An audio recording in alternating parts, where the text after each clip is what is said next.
me escuchan? Sí, licenciado, sí, Sí se le escucha, licenciado.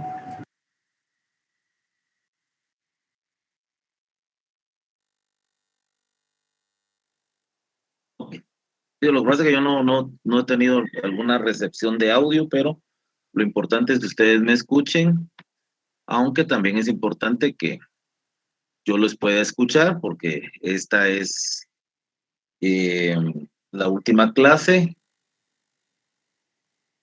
tomando en cuenta la calendarización.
Tuve una pérdida de señal, qué raro. Yo, de hecho, pues aquí estoy donde sí tengo conexión directa al internet, pero se fue unos momentos, pero gracias a Dios ya regresó. Bueno, voy a dar un par de minutos todavía, tomando en cuenta que, como ustedes saben, tengo que estar interrumpiendo la clase por los compañeros que no se conectan al inicio, pero unos 5 minutos, sin mucho, y vamos a continuar ya con la culminación. Acá tengo mi LEITS con documentación de la facultad y señala, primer semestre del año 2022, periodo de exámenes parciales 21 de febrero al 4 de marzo, segundo periodo de exámenes parciales del 18 al 29 de abril, exámenes finales del 16 al 27 de mayo. El 16 es el otro lunes, entonces, por lo que habíamos platicado, ya no tenemos clase porque ya estamos en exámenes finales. La fecha exacta del examen no la tengo aún, pero pues espero que me la mande coordinación lo más pronto posible y yo se las traslado.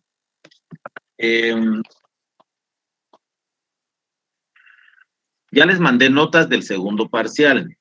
El día de ayer, como ustedes se podrán imaginar, es complicadísimo para el docente en la Universidad de San Carlos. El tema es que tengo que integrar comprobación de lectura, tengo que integrar examen y otros puntos que les había dado de 2 puntos que hubo un trabajo en clase la vez pasada con relación al tema de las clases de democracia. Que fuera unos 30, 40, 50 alumnos, pues se puede trabajar, pero más de 200 es una tarea complicadísima. Pero bueno, eso le toca a mis colegas docentes también, en todas las secciones están superpobladas. Cuando es así virtual, pues no se ve, pero en presencial sí, las clases no caben los alumnos, algunos se tienen que retirar, varios de ellos están de pie, hasta atrás no se escucha, el calor es difícil, principalmente en la época de verano. Ya sea a distancia o ya sea presencial, las complicaciones siempre se dan.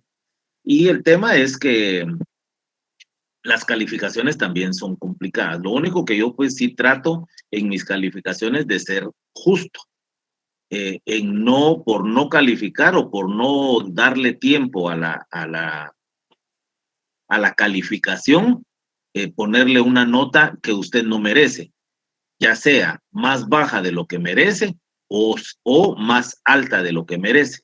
Ambas serían incorrectas. Entonces, pues lleva tiempo, lleva trabajo, lleva esfuerzo, lleva sacrificio, pero ya está. Ya por ahí vi un mensaje en el chat donde se me pregunta, el examen es me estaba informando que es el 20 de mayo. Perfecto, viernes de la otra semana, o sea, hoy es 11, mañana jueves 12, el 13 viernes y en 8 días 20. De hecho, a nosotros nos han dejado día viernes, se recuerdan que el primero y el segundo parcial nos lo dieron día viernes, entonces siguieron la misma metodología y nos toca entonces el día 20 de mayo, porque tenemos que dar paso a examen extemporáneo y escuela de vacaciones, que espero pues que en el grupo de esta sección de teoría del Estado pues no haya necesidad de que vayan, y si va más de alguien pues que sean pocos.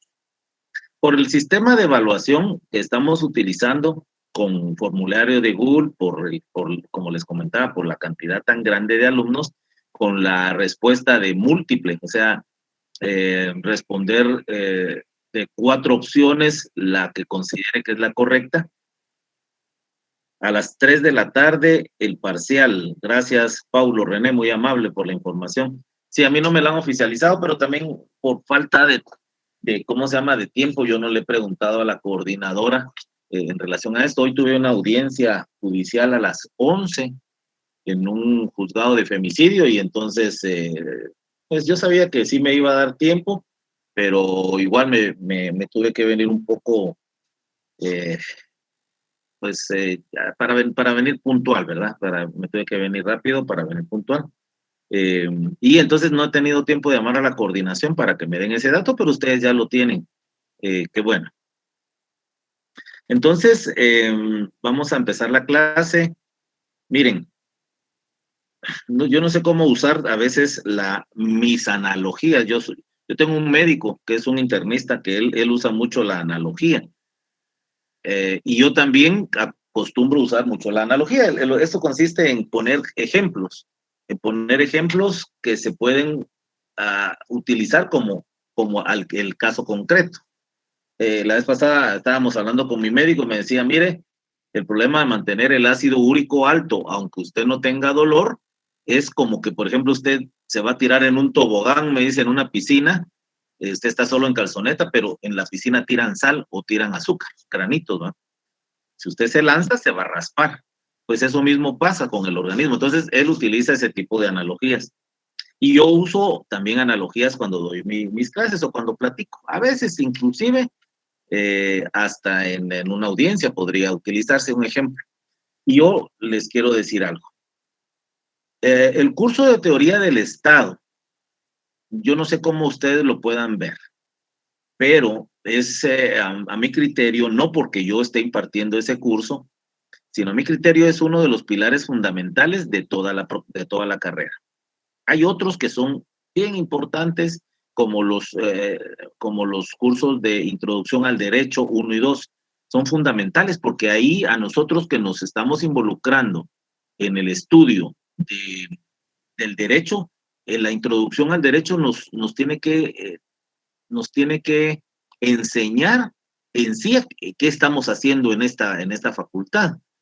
Si estuviéramos estudiando ingeniería o estuviéramos estudiando agronomía o veterinaria o medicina o ciencias económicas, pues nos tendrían que orientar a qué nos estamos metiendo, qué es lo que vamos a estudiar, de qué es lo que nos vamos a preparar y qué es de lo que nos vamos a graduar algún día.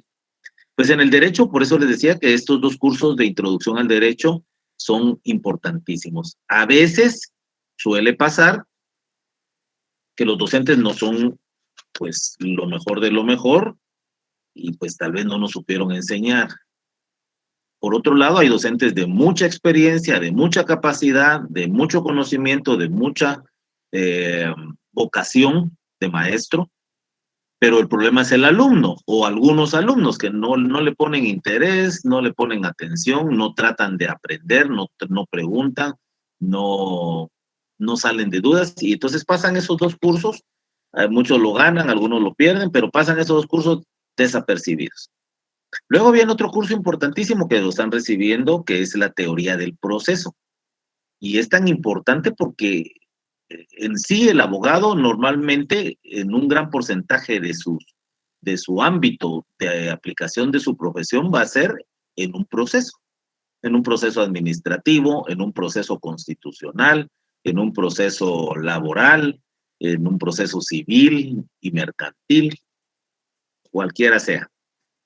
Y entonces, esa teoría del proceso es importantísimo aprenderla, a entenderla, qué es acción, qué es pretensión, qué es competencia, qué es jurisdicción, efectos de la jurisdicción, actos y hechos, todo lo que ustedes puedan conocer en este curso. Que no se queda ahí, que ya queda en el buen alumno estudiar más, irse a la doctrina, comprar sus libros, aprender. Y otro que también es importante es teoría del Estado, porque lo que nosotros estudiemos, todo lo que nosotros estudiemos desde que empezaron a estudiar ciencias jurídicas y sociales, la carrera de derecho, tiene que ver con el tercer elemento del Estado. Ustedes no son, eh, pues no directamente, no están relacionados con la población y con el territorio, pero sí con el elemento derecho. Porque el tercer elemento del Estado es el derecho. ¿Y qué estudiamos nosotros? Derecho.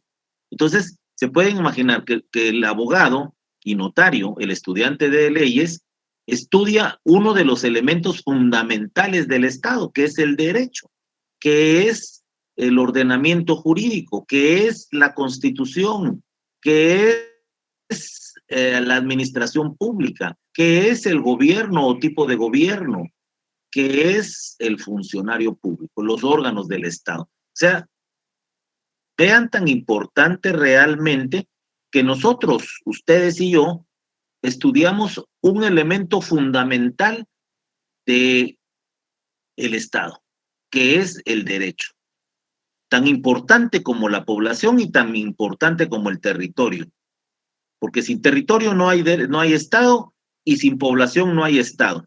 Pero sin derecho tampoco hay Estado. Entonces, nosotros estudiamos un elemento importantísimo, trascendental y fundamental del Estado, que es el derecho. Y de ahí, pues, ¿qué más puedo decirles? ¿Qué más puedo yo resaltar y decir por qué es importante el curso de teoría del Estado? Bueno, y si algún escéptico dijera, bueno, pero ¿y de qué me va a servir? Si yo lo que necesito estudiar es derecho penal, derecho civil, derecho laboral. Sí, pero ¿de dónde se origina?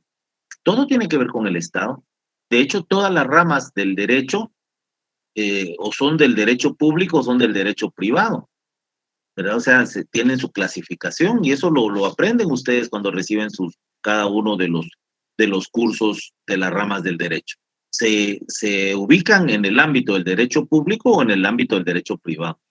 O sea, el Estado, por ejemplo, en el derecho penal, ¿qué es lo que aplica el Ministerio Público? El jus puniendi del Estado, el poder coercitivo del Estado, el regular la conducta externa de las personas. Eso es. Y por eso les digo, ni nos podemos separar del Estado, ni nos podemos separar del derecho constitucional, porque todo tiene que ver con el derecho constitucional. Si usted es penalista, tiene que saber derecho constitucional. Si a usted le va a gustar ser civilista, tiene usted que conocer derecho constitucional. Si usted va a ser laboralista, usted tiene que conocer derecho constitucional. Nadie se puede separar ni del Estado y sus elementos que lo conforman, ni tampoco se puede separar del elemento del derecho constitucional. Vamos a continuar con la presentación de la semana, perdón, del día lunes.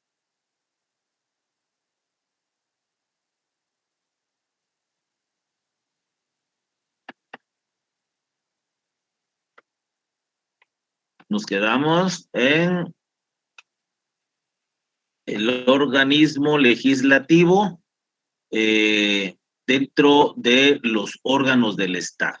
Y en la última, bueno, les mencionaba la importancia, la trascendencia del organismo legislativo en los controles, en los frenos y contrapesos que el Estado necesita para ser eficiente, para ser un Estado de derecho. Y mencionábamos aquellas funciones constitucionales, legales del Congreso de la República, principalmente la fiscalización de los otros organismos del Estado. Aquí en la presentación menciono que se nombra a los magistrados de la Corte Suprema de Justicia y a los magistrados de la Sala de Corte de Apelaciones. Se puede imaginar, el Congreso de la República nombra a los magistrados de otro organismo de Estado. También en el segundo párrafo de acá decía, designa al procurador, perdón, aquí es al procurador de los derechos humanos. Y el Procurador General de la Nación lo designa el presidente de la República. Y tiene aquel famoso principio que yo les explicaba de la supremacía legislativa. La supremacía legislativa, que significa que inclusive el Congreso de la República puede no obedecer un veto presidencial. El veto presidencial es una de las formas que la Constitución le otorga al presidente de la República, al presidente del Ejecutivo, para no permitir la aprobación, sanción de una ley ordinaria. Pero aún que el presidente de la República, el jefe del Ejecutivo, se oponga por medio del veto, el Congreso de la República puede desobedecer o desacatar o ignorar ese veto presidencial, esa fiscalización del presidente, mediante el principio de la supremacía legislativa, ¿verdad? Entonces, todas estas funciones tiene el organismo legislativo. Por su parte, aquí en la parte final de esta presentación, mencionábamos que el Ejecutivo elige al fiscal general del Ministerio Público. Esto podría, de alguna forma, a criterio de la cátedra, violentar el principio de frenos y contrapesos. Y el organismo judicial, pues hacia el organismo legislativo, tiene competencia para conocer ante juicio de los diputados, pero también, pues, la función de los jueces magistrados es ejercer la jurisdicción y dentro de ellas puede hacerlo contra los diputados al Congreso, o sea, contra los miembros del organismo legislativo, y también puede hacerlo con los miembros del organismo ejecutivo.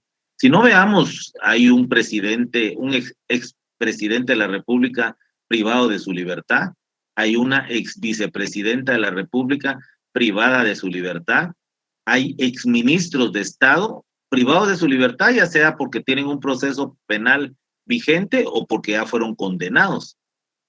Exdiputados al Congreso de la República, sujetos al proceso penal.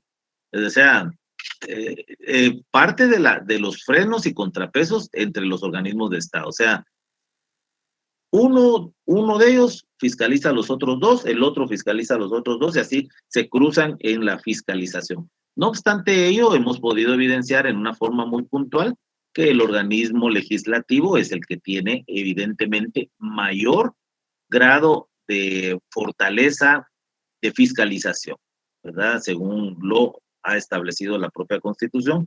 Y esto deviene precisamente del sistema parlamentarista, porque el pueblo, el soberano, está representado por medio de este organismo del Estado. Es cierto que en el tema de la delegación de la soberanía, pues también la población, el soberano, nosotros elegimos al presidente y al vicepresidente. Evidentemente en el organismo judicial, pues sí, la población no tiene participación en su elección, porque eso se le permite a distintas entidades como son las comisiones de postulación, y evidentemente el que los elige es el Congreso de la República, como se había mencionado.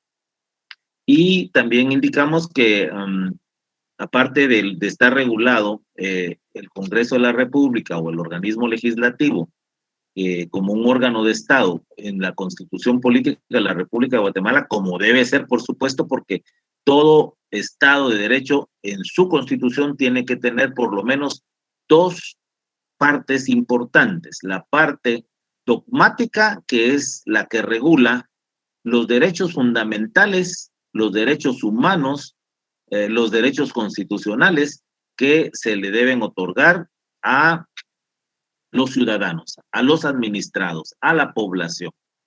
Por otra parte, también está la ley ordinaria, porque la Constitución solamente da los parámetros y quien lo desarrolla son las leyes ordinarias y concretamente la ley ordinaria es la ley orgánica del organismo legislativo, que es el decreto 63-94 del Congreso de la República, que regula la potestad legislativa de este organismo de Estado. Asimismo, esta ley de rango ordinario regula la estructura administrativa, la actividad legislativa, interpelaciones, etcétera, con relación a este alto organismo de Estado que es el Congreso de la República. Bueno, hasta ahí llegamos la semana anterior y la cátedra, pues, como siempre ha insistido, es imposible estudiar Derecho recibiendo 2 cursos a la semana, 2 clases a la semana por cada curso. Si nos quedamos con eso, no vamos a aprender Derecho, no vamos a ser abogados, no vamos a ser notarios. Tenemos que dedicar tiempo adicional que no están ustedes en presencia de un docente para estudiar, para leer, para prepararse, para investigar, porque si no, no es suficiente. Entonces, la cátedra considera que el alumno del curso de Teoría del Estado también debe de conocer un poco sobre derecho parlamentario. Hay muchos diputados que llegan al Congreso sin tener nociones de qué es un derecho parlamentario o qué va a ir a hacer al Congreso. Tal vez muchos solo piensan que van a ir a salir de pobres. Y creo que sí lo logran, pues, pero también hay que saber de cuál es el procedimiento legislativo. Por eso es que seguramente en el Congreso los diputados antiguos, los diputados que ya tienen años de estar ahí por reelección, son los que manejan el Congreso. Ellos conocen todos los mecanismos, los artificios y todas aquellas cuestiones que solo la práctica da. Pero pues es importantísimo que pues conozcamos como estudiantes de Derecho el derecho parlamentario, que no está dentro del pensum, pero que tiene íntima relación con el curso de Teoría del Estado, porque el organismo legislativo es parte de los órganos del Estado, como parte del pensum. Y también la ley electoral y de partidos políticos. No tenemos un curso de ley electoral o derecho electoral, ¿verdad? Que también es importantísimo y muchos probablemente de los que participan en política pues conocen de la ley electoral y de partidos políticos, de los que han participado, los que han sido de repente miembros de un consejo municipal o participaron para un puesto de elección de estos organismos, pero pues la mayoría lo desconoce. Entonces, creo importante de que por su cuenta ustedes puedan tener un tipo de conocimiento general autodidacta de estos temas. El otro organismo del Estado de suma importancia es el organismo ejecutivo. En muchos tipos de gobierno, pues se conoce al presidente de la República o al jefe de Estado como el primer ministro. Eh, el primer ministro que ejerce las funciones políticas del Estado. Tal es el caso del primer ministro inglés. Él pues ejerce las funciones de la cosa política porque estamos ante una nación donde todavía prevalece y se respeta la antigua forma de gobierno que era la monarquía. Y conocemos el temas por la televisión, por la lectura, por los medios de comunicación sobre la reina Isabel y el príncipe Carlos y toda esta monarquía inglesa, y en Europa y en algunos otros países como por ejemplo en Japón, en China, en Corea del Norte, todavía encontramos estos sistemas de gobierno monárquico, oligárquico, totalitario, tirano y déspota, y en algunos casos tal vez hasta ausente de derecho. Pero bueno, no es el caso. Estamos hablando de Guatemala, que es un país que según nuestra constitución es un país republicano y que dentro de los poderes del Estado, la división de los poderes del Estado, que está regulada en su parte orgánica, nos dice que también estamos, dentro de los órganos del Estado se encuentra el organismo ejecutivo, que ustedes lo conocen muy bien, porque todos los que somos mayores de edad hemos tenido el derecho de ejercer el voto, el sufragio y de ir a las urnas y votar por un presidente y vicepresidente que van en forma conjunta en una misma planilla, por diputados al Congreso de la República, ya sea listado nacional o distrital, y por corporaciones municipales, ¿verdad? Depende de donde nos encontremos. El poder ejecutivo tiene su historia también, ¿verdad? Se recuerdan que habíamos hablado la semana anterior, y eso está en este material, sobre cómo Montesquieu visualiza la necesidad de que el Estado tenga precisamente esos frenos y contrapesos, dividiéndose en tres poderes, que tengan control el uno sobre el otro, que sean íntimamente relacionados por fiscalización. Pero el organismo ejecutivo, como sí, surge con el rompimiento precisamente de una monarquía, totalitaria, de un poder tirano. Y específicamente esto nos remonta a la Revolución Francesa de 1789, donde pues el pueblo francés, bajo el grito de libertad, fraternidad, ¿cuáles son los tres principios de la libertad de la Revolución Francesa? Eh, Libertad, fraternidad, me falta uno. ¿Quién se recuerda?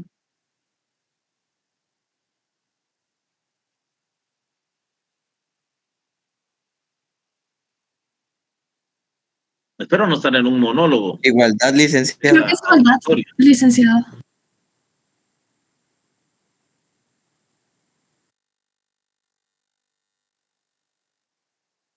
Es igualdad. Bueno, pues dentro de los principios de la Revolución Francesa está el de la igualdad. Entonces, aquí con la Revolución Francesa surge ya la necesidad de que el Estado esté dirigido por organismos, y dentro de ellos el organismo ejecutivo, que va a ser la máxima autoridad del gobierno dentro de determinado Estado. Porque se recordarán ustedes que el gobierno es un elemento del Estado. No es lo mismo gobierno con Estado. El poder ejecutivo es una de las primeras formas de gobierno de la historia. O sea, inclusive se remonta hacia antes de la Revolución Francesa, pero de la Revolución Francesa para acá ha sido conocida e interpretada y legislada por el poder constituyente a través de las diferentes constituciones en los distintos estados. Este surgimiento del poder ejecutivo viene en contraposición de los regímenes en la antigüedad, principalmente los monárquicos, los oligárquicos o los despóticos, todos aquellos tipos de gobierno donde una élite, por herencia, por traslado, mantenían el poder durante los años, durante los siglos, y la población estaba sojuzgada, la población estaba violentada en sus derechos, no habían derechos. Entonces, el surgimiento precisamente de este organismo de Estado, de este alto organismo de Estado, surge a raíz de tratar de despojar del poder a estos gobiernos despóticos, principalmente la monarquía y la oligarquía, que hablamos en el tema de tipos de gobierno. Se denomina poder ejecutivo o también poder administrativo a una de las ramas del poder público tradicional. O sea, a el organismo ejecutivo como parte de los órganos del Estado. A través de la historia hemos encontrado diversos tipos de organismo ejecutivo. La diferencia primordial de las características de este organismo de Estado es que está dirigido por una persona humana, una persona particular, un funcionario público, un gobernante, un primer ministro, un jefe de Estado.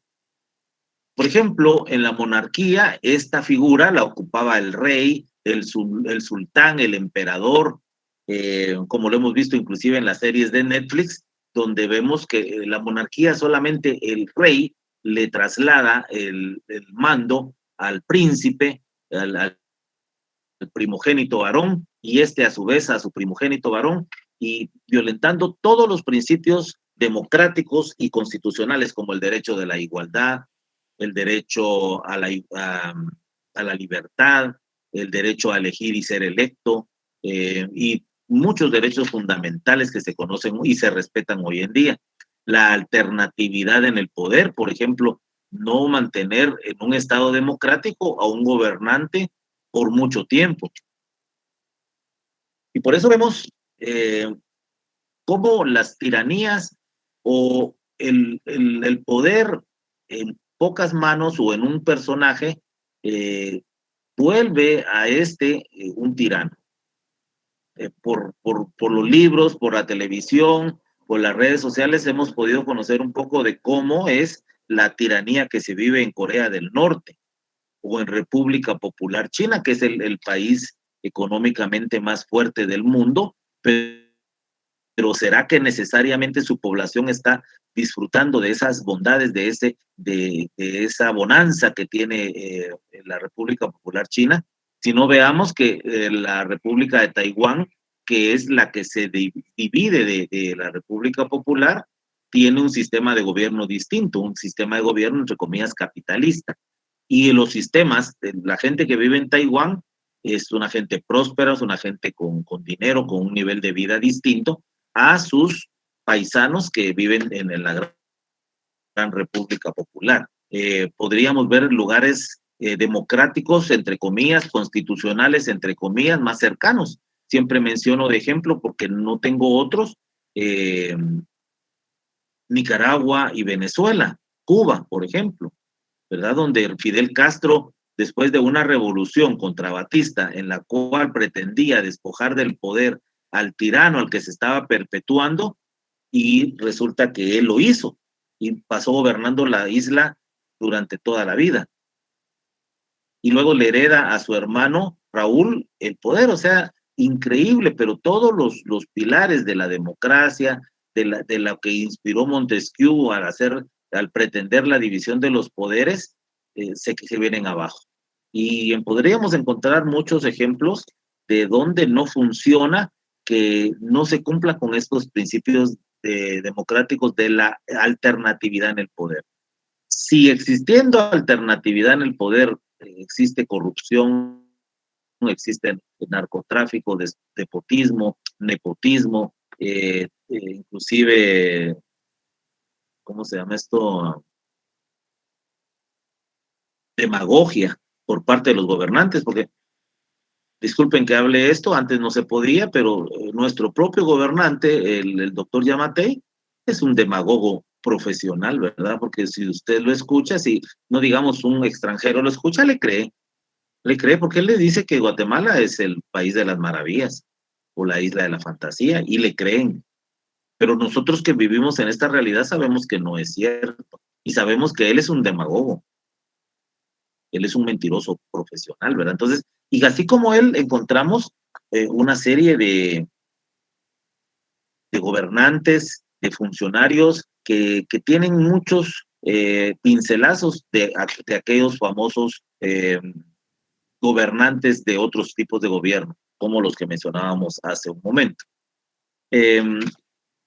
Dice acá en la presentación, su palabra era ley, o sea, estábamos hablando del gobernante, ya que en general se consideraba que estaba en el trono por designio divino. Los reyes ejercían todas las funciones del Estado en este tipo de regímenes absolutistas. Esto del derecho divino, pues era la justificación de las monarquías y de todos estos tipos de gobiernos, de familias, donde pues decían que porque Dios los había colocado ahí, Dios colocaba al Papa, Dios colocaba al rey, y pues como oponerse a ello era oponerse a Dios, entonces por eso hubo tantas guerras, tantas matanzas, tantas crueldades, principalmente en la época de la Edad Media, pero pues hasta el día de hoy, pues donde todavía en muchos estados no se respeta la Constitución y la división de los poderes como debe de ser. Aquí menciona que, como indicaba anteriormente, que surge el Ejecutivo a través de la Revolución Francesa de 1789 y el fin del antiguo régimen y la fundación o refundación de una república que reemplazó al absolutismo de los reyes con asambleas o congresos de elección pública, creando la división de poder. El Poder Ejecutivo desde ese momento estuvo también acompañado de jueces designados por las asambleas. De esta manera se evitaba el surgimiento de despotismos. El Poder Ejecutivo está conformado por todas las instancias políticas del Estado. La presidencia de la República en regímenes presidencialistas o la jefatura de Estado en regímenes parlamentarios. Yo les mencionaba recientemente al hablar de los tipos de gobierno, los orígenes o las influencias que nuestro sistema de gobierno tiene y que tienen parte del sistema presidencialista, como lo menciona acá, donde está dirigido por un presidente constitucional de la República, pero también mucha influencia del régimen parlamentarista y de los regímenes parlamentarios o parlamentaristas encontramos, por ejemplo, a Inglaterra como uno de los pilares de este sistema de gobierno. Los distintos ministerios que componen cada sector de interés estatal, como suelen ser la economía, la seguridad, la salud, la educación, las relaciones exteriores, etcétera. O sea, eso se aplica evidentemente a nuestra realidad, se aplica a nuestro tipo de gobierno, porque según la Constitución y según la ley del organismo ejecutivo, el presidente se respalda de un gabinete de ministros, que son funcionarios de alto nivel nombrados por el jefe de Estado, por el presidente de la República o también llamado por el primer ministro. Él nombra su gabinete. En sistemas como en Inglaterra, pues ahí está dividido el Parlamento en la Cámara de los Comunes y en la Cámara de los Lores. Los Lores son pues los que provienen de la reina y de la monarquía, y los comunes los que provienen del pueblo, que son los más poderosos en la Cámara precisamente de los Lores y de los representantes. Pues en todos estos sistemas de gobierno encontramos de que el jefe de Estado, presidente de la República o primer ministro se auxilia por ministros, por funcionarios de alto nivel o, como era en sus orígenes, por jueces designados por las asambleas. Y dentro de ellos, pues destacan las principales prioridades de la población humana. Dentro de ellas, la economía del gobierno, la seguridad civil o la seguridad de la población, la salud, la educación, el trabajo, más recientemente el deporte, la cultura, relaciones exteriores, defensa nacional, o sea, todos aquellos órganos de la administración que coadyuvan en la función del organismo ejecutivo, que la más importante es la de gobernar el Estado, la de gobernar a los ciudadanos y pues ejercer las funciones que le regula la Constitución y la ley. Y pues para eso, como lo veremos al final de la clase, pues el organismo legislativo creó el decreto consistente en la ley del organismo ejecutivo, que en ella pues están establecidos todos aquellos funcionarios como ministros, viceministros, secretarios de la presidencia, pero pues otras leyes también regulan otros tipos de funcionarios que son parte del organismo ejecutivo. El poder ejecutivo es normalmente ejercido por el jefe de Estado, que puede ser un presidente o un vicepresidente en su ausencia. Esa es la figura principal del vicepresidente, ¿verdad? O sea, no como en Guatemala, que a nuestro vicepresidente lamentablemente lo relegaron a, a una función de quinta categoría, porque ni siquiera tiene el poder que tiene un ministro de gobernación, sino es un vicepresidente que pues está solo por si el presidente está ausente, que de hecho el presidente Yamatei casi ni salió, y no por austeridad, sino por no dejarle al vicepresidente el cargo. Pero pues eso es en nuestro caso es un vicepresidente de adorno, que le dieron funciones eh, mínimas de algunos congresos en el interior del país, pero que no producen ni benefician mayor cosa a la población. Pero pues lo que les estoy mencionando ahorita es la doctrina, ¿verdad? La teoría de cómo funciona un organismo ejecutivo ideal. La Constitución es la ley superior y es la que rige el sistema de gobierno de cada país. Especifica las delimitaciones y condiciones de cada caso. Además, establece el protocolo a seguir en caso que dichas figuras estén ausentes, indispuestas o inaccesibles. Y para ello, pues claramente establecemos en la Constitución y en la ley ordinaria específica estos procedimientos, ¿verdad?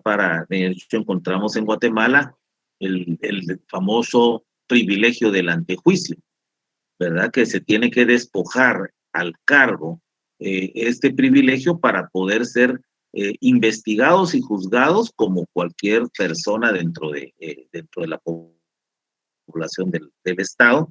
Y pues esos privilegios que aquí en Guatemala la ley de antejuicio pues nos evidencia una serie de funcionarios públicos que gozan de ese privilegio. Pero pues los ministros de Estado también pueden ser investigados o fiscalizados, como ustedes ya lo saben, por el organismo legislativo mediante las interpelaciones, ¿verdad? Las interpelaciones y también la declaración de non grato a un ministro de Estado, ¿verdad? Funciones específicas, pero esa ya nos corresponde con relación al organismo legislativo.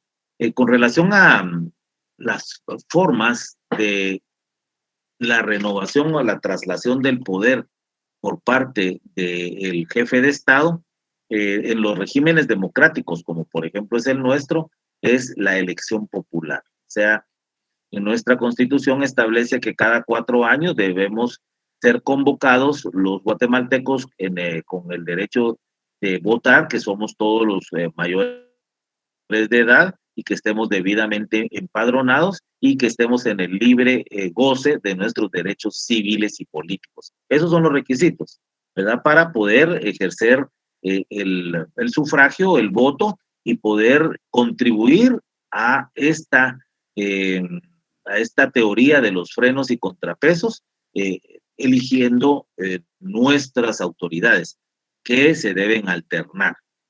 Eh,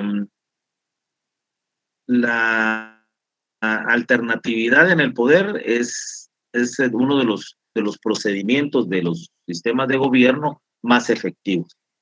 De hecho, no necesariamente en los últimos tiempos han sido un ejemplo, pero los norteamericanos pues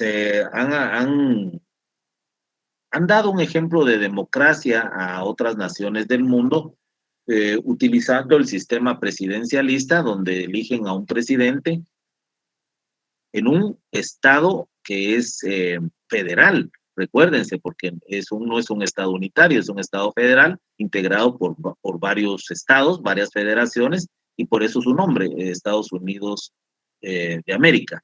Eh, México es un estado federado, Canadá es un estado federado, Brasil es un estado federado, pues no es el único caso, pero lo ponía de ejemplo porque mencionaba que ellos eran el ejemplo de la práctica democrática dentro de un estado.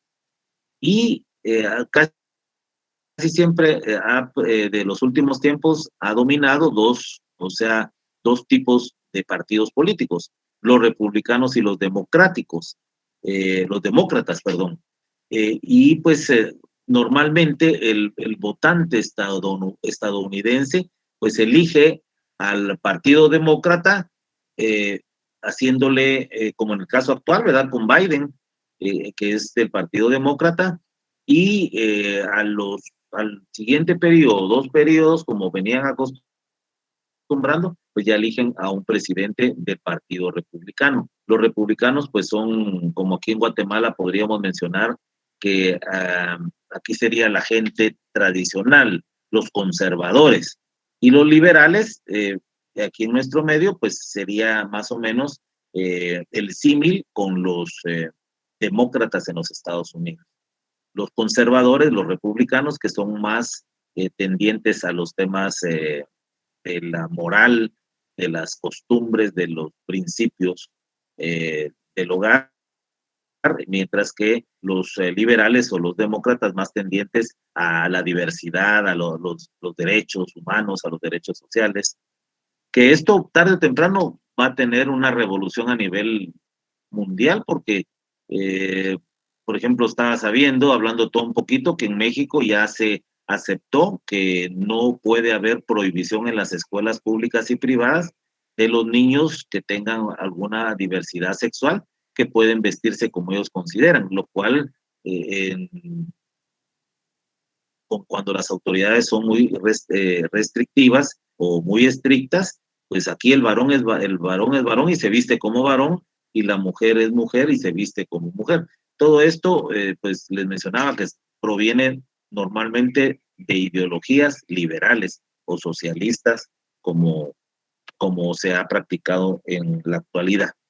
Pero la teoría nos menciona que esta alternatividad, que precisamente es una característica de regímenes democráticos, se puede dividir en directa o indirecta. Directa cuando se elige a quien ocupará el cargo, e indirecta cuando se elige a quienes elegirán a quien ocupe el cargo. Este sistema indirecto, pues ustedes lo pueden ver con mayor eh, claridad en la forma en como nosotros los universitarios, los sancarlistas, elegimos a nuestras autoridades. Acá el rector magnífico es electo por cuerpos electorales, tal y como sucede en el sistema de elección en los Estados Unidos de América. O sea, aquí lo que se eligen son delegados, y estos delegados son los que finalmente van a elegir a la autoridad. Entonces es un sistema de alternatividad indirecta. En países democráticos, la voluntad popular suele ser encargada de asignar dicho poder, y tal como ocurre con el legislativo. En los regímenes autoritarios o totalitarios, en cambio, el ejecutivo puede ser sucesorial, o sea, sí se puede suceder, pero se transmite de padres a hijos. Yo no lo podría poner como un ejemplo exacto, pero Chávez decidió que Maduro tendría que ser el siguiente en el cargo, aunque no son parientes, pero pues él decidió quién se queda. Fidel Castro decide que sea su hermano Raúl Castro quien se quede en el poder. Y, por ejemplo, en Nicaragua encontramos que en caso que el presidente de Nicaragua, Daniel Ortega, fallece, lo cubrirá la vicepresidenta, que coincidentemente es su esposa, ¿verdad? Entonces, en estos sistemas autoritarios o totalitarios, pues sí hay alternatividad, pero es fingida, ¿verdad? No es transparente como podría interpretarse en regímenes democráticos. Aunque, miren, hasta en los países con tendencia democrática, pero que las instituciones no son tan fuertes, como el caso de Guatemala, aquí encontramos, por ejemplo, que si bien es cierto, la población no vota por el partido que está entregando el poder, pero el que está entregando el poder, principalmente el jefe de Estado, llega a acuerdos con sus sucesores, aunque sean de diferentes ideologías o de diferentes partidos políticos. Y si no, por eso encontramos dónde está que el partido de gobierno que gana la presidencia luego haga una persecución penal en contra al que sucedió, al que sustituyó. Y por eso encontramos, pues, no tengo nada contra él, pero pues encontramos a un expresidente, Jimmy Morales, tranquilo, porque seguramente se da que se habla de pactos de gobernabilidad. Entonces, ahí viene siendo más o menos un sistema de alternatividad en el Poder Ejecutivo indirecto, porque el que está saliente ayuda a algunos de los que tengan más posibilidades de llegar al poder, o sea, normalmente lo que en Guatemala conocemos como los partidos políticos y candidatos que llegan a la segunda vuelta, donde le dice, bueno, te voy a apoyar, pero a cambio necesito impunidad para cuando yo me vaya y me quede tranquilo con mis milloncitos que pude haber obtenido en el ejercicio del cargo.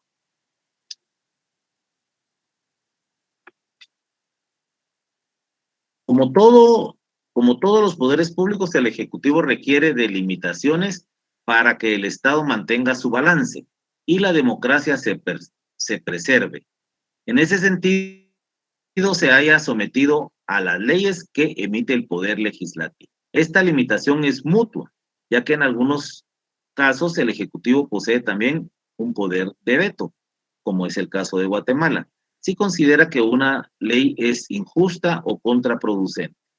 Por otro lado, las decisiones de las Cortes Supremas de Justicia son inapelables incluso para el Ejecutivo, que debe someterse a ellas. Un presidente o primer ministro o jefe de Estado puede ser destituido por sus funciones legalmente por el Parlamento o por los tribunales de la República. No existe forma de contrarrestar el procedimiento administrativo judicial en su contra.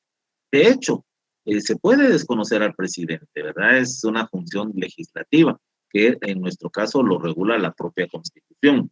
Un caso muy famoso fue el de,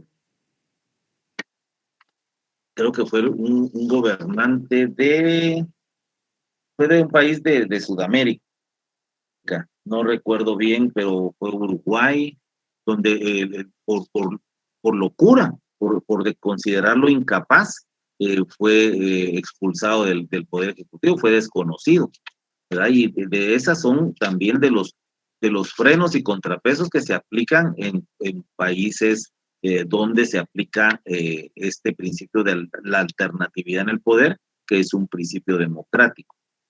Estaba aquí tratando de ubicar esa facultad que tiene el Congreso de esa atribución de desconocer al presidente de la República. Atribuciones del Congreso, artículo 165 y otras atribuciones. Por ejemplo, una de ellas, en la literal C, aceptar o no la renuncia del presidente o vicepresidente de la República. En el G, la literal G interesante del artículo 165 constitucional, desconocer al presidente de la República, si habiendo vencido su periodo constitucional, continúa en el ejercicio del cargo. O sea, no se puede perpetuar en el poder. En la H, también importante, declarar si ha lugar o no a la formación de causa contra el presidente y vicepresidente de la República, presidente y magistrado de la Corte Suprema de Justicia, del Tribunal Supremo Electoral y de la Corte de Constitucionalidad, ministros, viceministros de Estado cuando estén encargados del despacho, secretarios de la Presidencia de la República, subsecretarios que lo sustituyan, procurador de los derechos humanos, fiscal general y procurador general de la nación. Vean este más importante, que es lo que les mencionaba que sucedió con un gobernante en Uruguay, creo que fue Uruguay o Paraguay, declarar con el voto de las 2/3 partes del número total de diputados que integren el Congreso la incapacidad física o mental del presidente de la República para el ejercicio del cargo. La declaratoria debe fundarse en dictamen previo de una comisión de 5 médicos designados por la junta directiva del colegio respectivo a solicitud del Congreso. O sea, las funciones de la alternatividad del Poder Ejecutivo, pues, están reguladas claramente en la Constitución y en las leyes ordinarias dentro de los gobiernos democráticos. Pero también tiene facultades otros organismos de Estado para evitar de que se perpetúe en el poder el jefe de Estado, ¿verdad? El jefe del organismo ejecutivo, presidente, primer ministro, o como se le denomine en los distintos tipos de gobierno.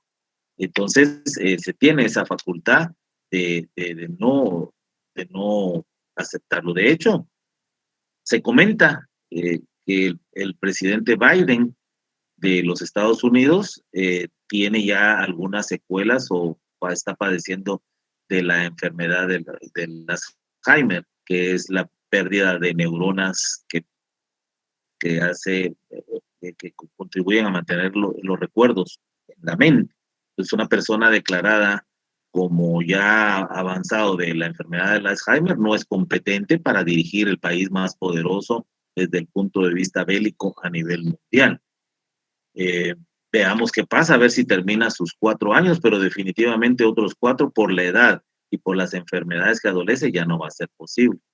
Y pues es bueno o no es bueno que pueda reelegirse un presidente. Pues vean, encontramos ejemplos como con los alcaldes municipales en Guatemala o con los diputados al Congreso de la República o hasta con los mismos jueces que se perpetúan en el poder y se vuelven tiranos. En algunos países como en los Estados Unidos, que siempre cito de ejemplo, la Corte Suprema de Justicia es a perpetuidad. O sea, los jueces ahí pues siguen aunque los gobiernos cambien. ¿Les ha funcionado? Tal vez sí, o tal vez no. Pero definitivamente en el caso nuestro, donde los jueces pues no necesariamente son a perpetuidad, pues tampoco tenemos un ejemplo de sistema judicial. Y con relación al presidente, a los alcaldes, por ejemplo, encontramos alcaldes nefastos que son reelectos, seguramente con fraude electoral, y encontramos también gobiernos municipales dirigidos por el jefe edil, el alcalde, que han hecho excelentes funciones en su municipio y que la gente con mucho gusto, con mucha libertad, los reeligen porque son buenos alcaldes. Pues lo mismo podría suceder bueno, los diputados, les iba a mencionar, que también encontramos diputados como Mario Taracena, que desde que él fue constituyente, que de los que creó la Constitución, pero de ahí ya no salió el Congreso. O sea, él toda su vida ha vivido en el Congreso. Y así como él, encontramos muchos diputados que pues, tienen muchas reelecciones y no necesariamente es por buenos ejemplos de legisladores o de diputados, sino es porque tienen el poder, ellos saben cómo se maneja el poder y por eso ahí se inquistan en las instituciones públicas. Pues al final no sabemos si funcionaría en Guatemala de que el presidente pueda ser reelegido una vez. No sé si alguno de todos pueda ser reelegido o se haya ganado la simpatía de la población para ser reelegido. Pero como saben que no pueden ser reelegidos, pues como que tienen 4 años para hacer sus saqueos y pues saben que al final de los 4 años pues se tendrán que ir. Lamentable porque ni nos funcionó con que estén 4 años y no sabemos si estando 8 pues funcione. No sé, la verdad que depende de quién sea y por eso es que no es tanto el problema de cómo elegimos, sino el problema es que no tenemos quién elegir. Vamos a una segunda vuelta electoral presidencial en Guatemala y votamos por el que menos nos cae mal, o sea, votamos en contra del que nos cae mal, entonces a la larga no estamos eligiendo, no tenemos opciones. También dentro de las funciones importantes del organismo ejecutivo son las funciones políticas y las funciones administrativas. Las primeras son aquellas que implican la dirección de la sociedad en su concierto y diferenciación para la satisfacción de sus necesidades de la mejor manera, así como sus relaciones con otras naciones o ante situaciones imprevistas. Y por su parte, las funciones administrativas son las de mantenimiento del Estado, sujetos, por supuesto, al principio de legalidad, que permiten que durante el tiempo de su función sea efectiva. La administración implica el manejo de presupuestos, el diseño de logísticas, la implementación de planes, etc. Ya eso no lo desconocemos. sobre las funciones políticas y las funciones administrativas del organismo ejecutivo.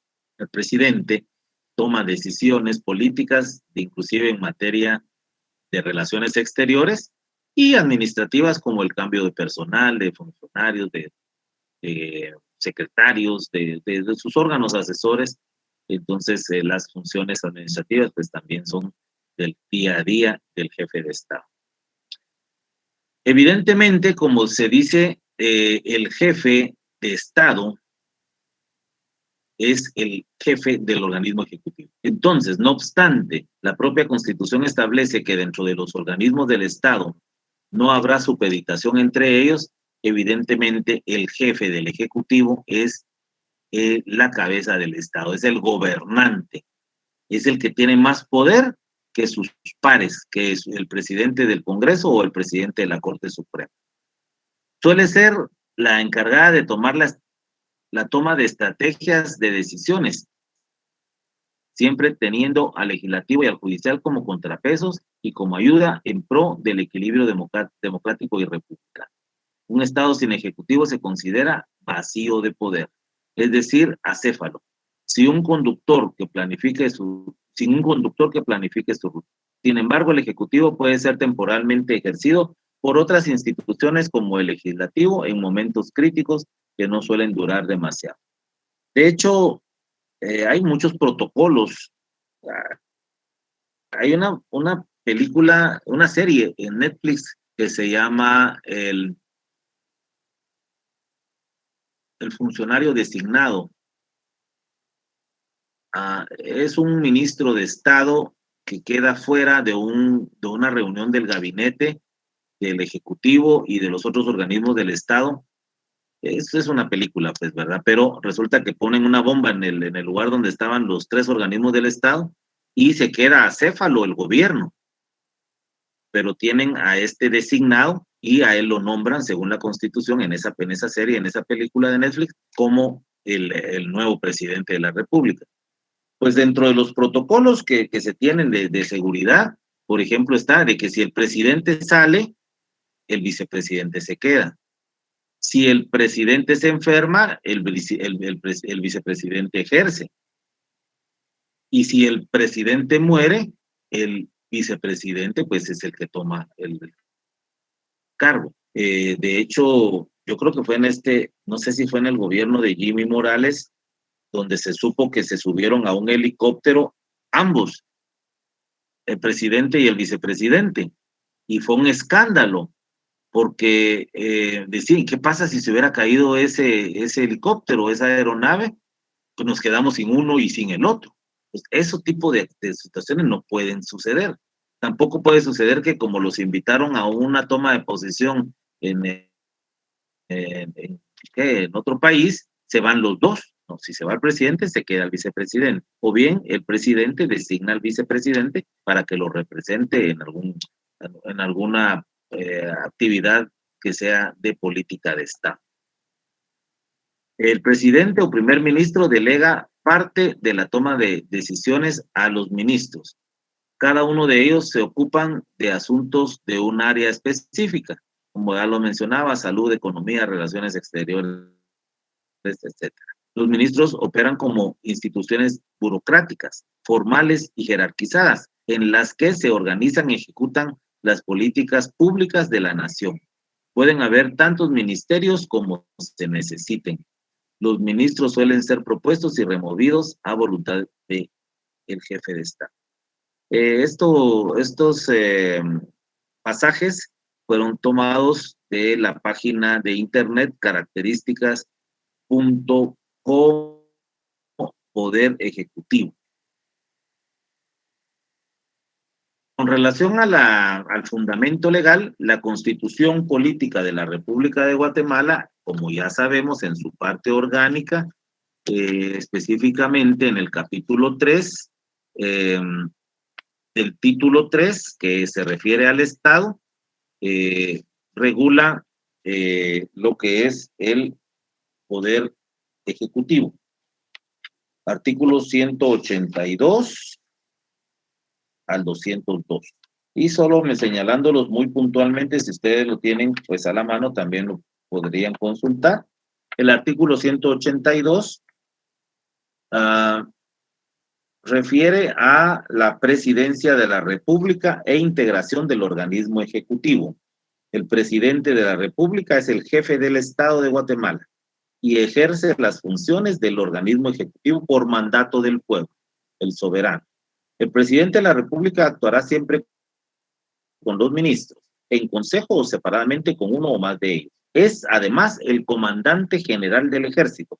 Representa la unidad nacional y deberá velar por los intereses de toda la población de la República. El presidente de la República, juntamente con el vicepresidente, los ministros, viceministros y demás funcionarios dependientes, integran el organismo ejecutivo y tienen vedado favorecer a partido político alguno. En el 183 nos refiere las funciones del presidente de la República, que son bastantes. En el 184, elección del presidente y vicepresidente de la República, y señala esta norma constitucional que serán electos por el pueblo para un periodo improrrogable de 4 años, mediante sufragio universal y secreto. En el 185, requisitos para optar a los cargos de presidente o vicepresidente, y menciona que estos son ser guatemalteco de origen, que sean ciudadanos en ejercicio y mayores de 40 años. Prohibición para optar a los cargos de presidente o vicepresidente de la República, artículo 186, famosísimo, que fue dedicado precisamente al último militar que promovió un rompimiento constitucional, que fue el general Efraín Ríos Montt, con el golpe de Estado que originó posteriormente la convocatoria a un poder constituyente y la creación de esta nueva constitución. Pero los asambleístas constituyentes en ese momento pues le dedican un artículo constitucional a Efraín Ríos Montt y le dicen que no podrá optar al cargo de presidente o vicepresidente de la República el caudillo ni los jefes de un golpe de Estado, revolución armada o movimiento similar que haya alterado el orden constitucional, ni quienes como consecuencia de tales hechos asuman la jefatura de gobierno. El vedado. Y no obstante eso, en nuestra curiosa organización jurídica de Guatemala hubo una corte de constitucionalidad que le permitió participar. Insólito, sí, pero es Guatemala. Y el que está dedicado a la hija, que es ahora la candidata Suri Ríos, es la literal C. Los parientes dentro del 4º grado de consanguinidad y 2º de afinidad del presidente y vicepresidente de la República, cuando este se encuentra en el ejercicio de la presidencia y de todas las personas que refiere el artículo, se refiere el inciso primero de este artículo, que ahí habla precisamente de los jefes que hicieron rompimiento constitucional. En el 187 de la Constitución, prohibición de reelección. En el 188, convocatoria de elecciones y toma de posesión. Y en el 189, falta temporal absoluta del presidente de la República. Y aquí nos dice que en caso de falta temporal o absoluta del presidente de la República, lo sustituirá el vicepresidente.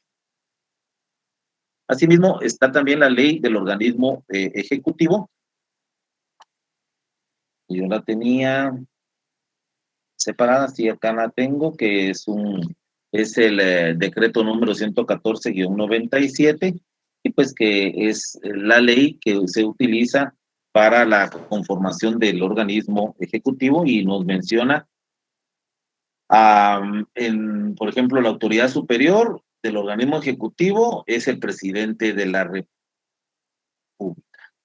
Y luego nos dice la estructura y funciones de la administración pública, de la presidencia y de la vicepresidencia de la República, de las secretarías de la presidencia, la secretaría general, la secretaría de coordinación ejecutiva, la secretaría privada, la de comunicación social, etcétera, consejo de ministros y de los ministerios. Y está el Ministerio de Agricultura, Ganadería, Alimentación, de Comunicaciones, Infraestructura y Vivienda, Cultura y Deportes, Economía, Educación, Energía y Minas, Finanzas Públicas, gobernación, defensa nacional, relaciones exteriores, etcétera, etcétera. También el organismo legislativo puede crear otros ministerios, tal es el caso de la creación del Ministerio de Cultura y Deportes y Recursos Naturales mediante el decreto número 90-2000 y su reforma mediante el decreto 91-2000. Entonces, estas disposiciones pues son las aplicables al tema de este alto organismo de Estado. Como sabemos, y no podemos dejar de mencionarlo, también encontramos el que probablemente esté más relacionado con ustedes y conmigo, que es el organismo judicial, que es otro de los órganos del Estado. Pero en este caso no se hará mayor, no se profundiza en relación a este organismo de Estado porque es lo que estaremos viendo el resto de nuestra carrera. Y de hecho, en el curso de teoría del proceso, pues tiene que tratarse sobre la jurisdicción que refiere el organismo judicial y la competencia de los jueces, que también está regulada en las distintas leyes procesales y en el organismo judicial. Por lo tanto, pues ya no haremos mención de él, pero sí verlo en la parte orgánica de la Constitución y también, por favor, en la ley del organismo judicial. Entonces, pues yo no sé si ustedes consideran de que se tenga que hacer un recuento de los puntos que se van a tratar en el examen final. Pero si no, pues con mucho gusto vamos a hacer ese recuento para que ustedes sepan qué puntos tienen que leer, estudiar, aunque ya deberían de haberlo hecho para avanzar, pero pues todavía tienen algunos días para el viernes 20 de mayo de poder ser específicos. A la larga, ¿qué es certeza jurídica? Certeza jurídica es ser claro.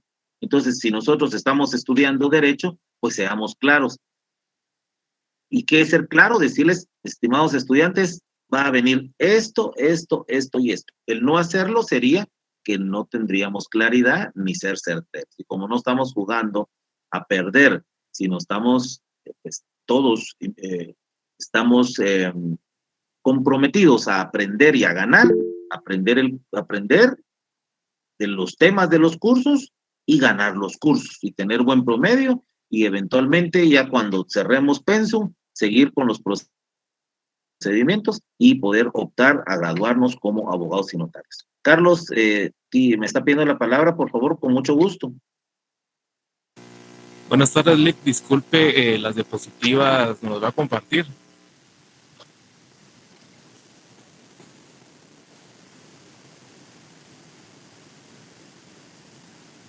Fíjense que yo no tengo audio. Sí, eso le iba a decir, licenciado, que al parecer no tiene audio. ¿Quién habla? ¿Quién utiliza el micrófono? Yo no tengo audio. Se recuerdan que se los dije al principio de la clase que yo no tenía y yo sí les pregunté si ustedes me escuchaban. Pero si quieren cualquier pregunta la pueden hacer por el chat porque algo técnico falló. Yo estoy revisando aquí en mi computadora y si tengo...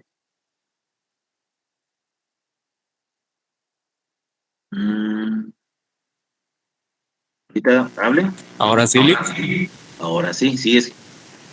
Yo tenía aquí silencio, perdón. Ahora sí. No, era solo para preguntar lo mismo, perdone, de lo de las diapositivas, si nos las va a subir para estudiar. Hoy se los traslado de una vez. Sí, miren, yo les había enviado un par de libros, no nos da tiempo para estudiar libros, sería de mala fe de mi parte, pero sí los invito a que cuando tengan oportunidad léanlos, por favor. Entonces, leyes sí, así tenemos que estudiar para el examen seguro, la parte orgánica de la Constitución y principalmente las partes más importantes de la ley orgánica del organismo legislativo y la ley del organismo ejecutivo. La judicial no va a entrar. Y los sistemas de gobierno y los órganos del Estado que vimos en estas últimas. Pero les mando el material y concretamente cuáles son los puntos que van a venir para que nos podamos preparar de la mejor manera. ¿Alguna otra intervención o pregunta?